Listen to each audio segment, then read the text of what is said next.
Morning. So, as promised, and due to my poll, it sounds like a lot of you are coping or trying to cope with stress and feeling exhausted at the moment. Oops, sorry.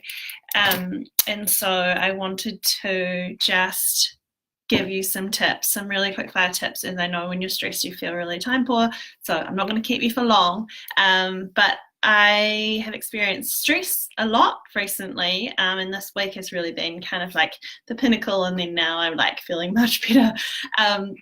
So when I shared that, I got a few questions on how, like, tips to help you. So firstly, the way I've experienced stress is that this week is, well, for the last few weeks, really.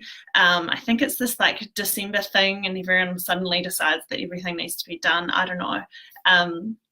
Hey, to who's watching, thank you, and pop a comment in and send me some love. So yeah, firstly, stress to me has felt really heavy and really exhausting, and really sort of tight. So I feel it around my shoulders and my jaw. I clench my jaw, and that hasn't been much fun. So sorry about that. My phone's kind of propped up. And so anyway, I wanted to just give you three things. I have so much that I want to share, and I'm going to write a blog on it and share throughout next week, now that I know this is really helpful for people.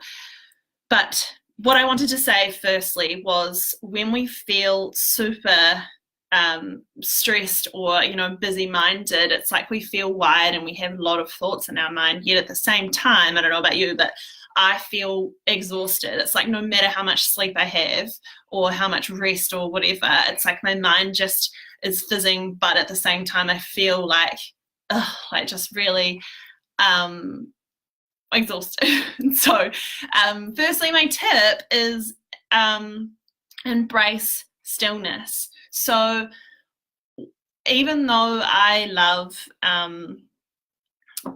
I tend to I love meditation, but I tend to resist it when I feel stressed. Like I'm kind of just like, I don't need it, I'm just gonna like keep going along. And that's kind of actually like a key pointer for me, that I know that there's a lot going on in my mind, that I don't want to just sit still.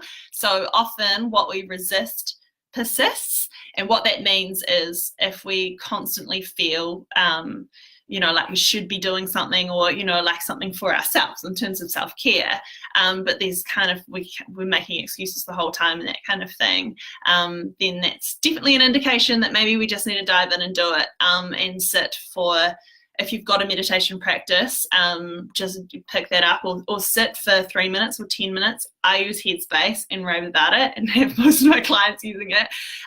So that's something I recommend. If you want more info on that, you can message me.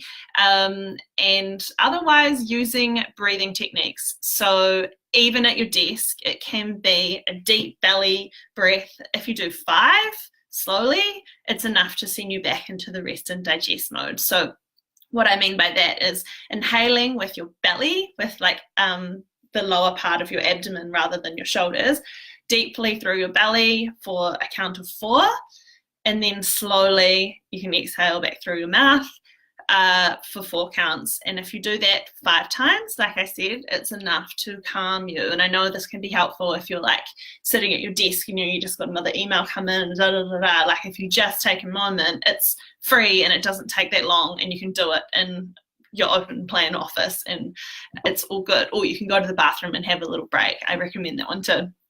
And the number 2 is reevaluate your exercise. So what I mean by that is, quite often when I feel fizzed up and energized, but kind of wired, tired feeling, I love a run. Like I kind of feel like I'll go for a run. But in the same with like HIIT training, like high intensity interval training, is great. But when we are in those types of exercise, it sends a sort of a stress signal through the body, which isn't necessarily a bad thing. However, if we're spending the entire day in that state of like rushing from here to here and keeping busy, and then doing some high intensity exercise, going for a run, it's like we don't actually give our body the break and our mind the break to calm back down. So when I say reevaluate exercise, maybe look at doing something a bit gentler. And it might seem counterintuitive because, you know, you want to kind of like burn that stress and get it out of you and really shake it out.